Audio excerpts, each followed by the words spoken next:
Malayalam movie ന്യൂസിൻ്റെ ഒരു പുതിയ വീഡിയോയിലേക്ക് എല്ലാവർക്കും സ്വാഗതം. എമ്പുരാനുമായി ബന്ധപ്പെട്ട ഒരു അപ്ഡേറ്റഡ് ന്യൂസുമായാണ് നാം ഇന്ന് എത്തിയിരിക്കുന്നത്. എമ്പുരാൻ OTT സ്ട്രീമിംഗ് തീയതി പ്രഖ്യാപിച്ചിരിക്കുകയാണ്. തിയേറ്ററിലെ മഹാവിജയത്തിന് ശേഷം എമ്പുരാൻ എന്നാണ് OTTയിലേക്ക് എന്നറിയുന്നതിന് മുൻപ് പുത്തൻ സിനിമാ വിശേഷങ്ങൾക്കായി ഈ ചാനൽ വൈകാതെ സബ്സ്ക്രൈബ് ചെയ്തു വെച്ചേക്കുക. നമുക്ക് വാർത്തയിലേക്ക് കടക്കാം.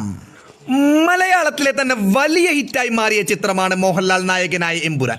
മാർച്ച് 27 ഇറങ്ങിയ ചിത്രം അതിൻ്റെ തിയേറ്റർ റൺ ഏതാണ്ട് പൂർത്തിയാക്കിക്കൊണ്ടിരിക്കുകയാണ്. 250 കോടിയിലേറെയാണ് ചിത്രം തിയേറ്ററുകളിൽ നിന്നും ഗ്രോസ് കളക്ഷനായി നേടിയത്.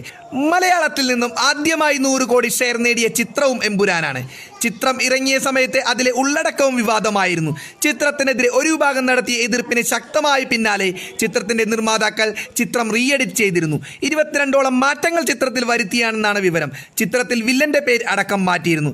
ഇപ്പോൾ ചിത്രത്തിന്റെ OTT റിലീസ് തീയതി പ്രഖ്യാപിച്ചിരിക്കുകയാണ്. ജിയോ ഹോട്ട്സ്റ്റാറിലൂടെയാണ് ചിത്രം OTT പ്രദർശനത്തിനെത്തുന്നത്. ഏപ്രിൽ 24 ചിത്രം OTTയിൽ എത്തുന്നത്. അതായത് തിയേറ്ററിലെത്തി 27 ദിവസത്തിന് ശേഷം. Aashirvad cinemas, Gokulam movies, Lyca productions എന്നിവർ നിർമ്മിച്ച ചിത്രം 2019 ഇറങ്ങിയ ലൂസിഫർ എന്ന ചിത്രത്തിന്റെ 2ാം ഭാഗമായിരുന്നു.